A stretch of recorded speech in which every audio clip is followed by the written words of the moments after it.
Cappadocia under the command of Lord Bozan, at the time leader of Hatra's army. But Bozan had been killed in battle, and I and many other Parthians had been captured by the Romans, then put in chains and sent in boats to be slaves in Italy. It was there that we had been rescued by Spartacus and his men on the slopes of a sleeping volcano called Mount Vesuvius. Thus began a 3-year campaign in Italy, where I had led Spartacus' horsemen, and where we had defeated the Romans on many occasions. "I do not fear the Romans," I said. My father laughed. "You should, because when they hear that King Pacorus, formerly the friend of a slave general who terrorized Italy, is now the ruler of a small city within touching distance of their eastern provinces, they might be tempted to send an army to the walls of Dura Europos. I've beaten Roman armies before, father." "Ah, yes, I forgot. You laid waste to their homeland. But correct me if I am wrong, they defeated you in the end, did they not?" "I am made king by Sinatruces, father. That is now law. What is done cannot be undone." My father stared at the table before him. "No, indeed. Vistasper, you will take 500 of Hatra's garrison and camp them across the river from my son's new kingdom, just in case he needs to call upon additional troops." Lord Kogan, garrison commander at Hatra, raised his eyebrows at this. In his mid-50s, his shoulder-length hair and thick moustache streaked with white, his broad frame was still impressive. Tall and serious, he guarded his garrison with the tenacity of a hawk keeping watch over its nest. "That is many soldiers, Majesty." "I agree, Kogan," replied my father.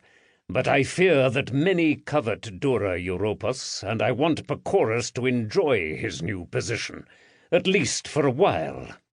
"I have troops enough to garrison the city, father." My father smiled. "Really? And who would they be?" "Those who came with me from Italy."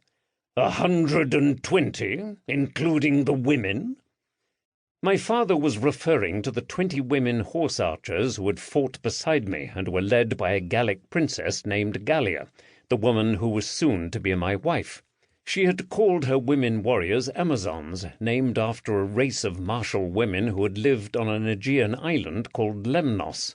Many people, including most in this meeting, thought they were ridiculous, but I had seen them fight in Italy and knew that they had earned their right to bear arms. I would trust them with my life. Indeed, Gallia herself had saved my life once in southern Italy with her proficiency with a bow. It seemed like another life to me now. "Yes, father, including the women, and Gaffarn, if he will accompany me." My adopted brother smiled at me. 2 years younger than me, he had, since the age of 5, been a slave in my father's palace at Hatra. Taken as a captive in war, he had become my personal servant. He too had been captured in Cappadocia, subsequently freed by Spartacus when we had joined his cause, and then fought alongside me in Italy. During that time he had become like a brother to me, and I was glad that he had been formally made so by my parents upon our return to Parthia.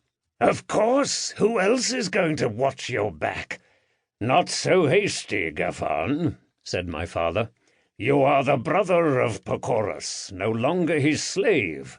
You must discuss the matter with your wife first, and I may not allow you to leave. You are, after all, second in line to Hatra's throne, and I do not want both my sons embarking on a fool's errand." Gaffarn smiled at me. "As you command, Majesty." My father shook his head. "No, Gaffarn, you must call me father now." "Of course, my apologies, Majesty." My father waved his hand at him. "It doesn't matter. But talk with Diana. She may not want to leave Hatra now that you have quarters in the palace. How is the child?"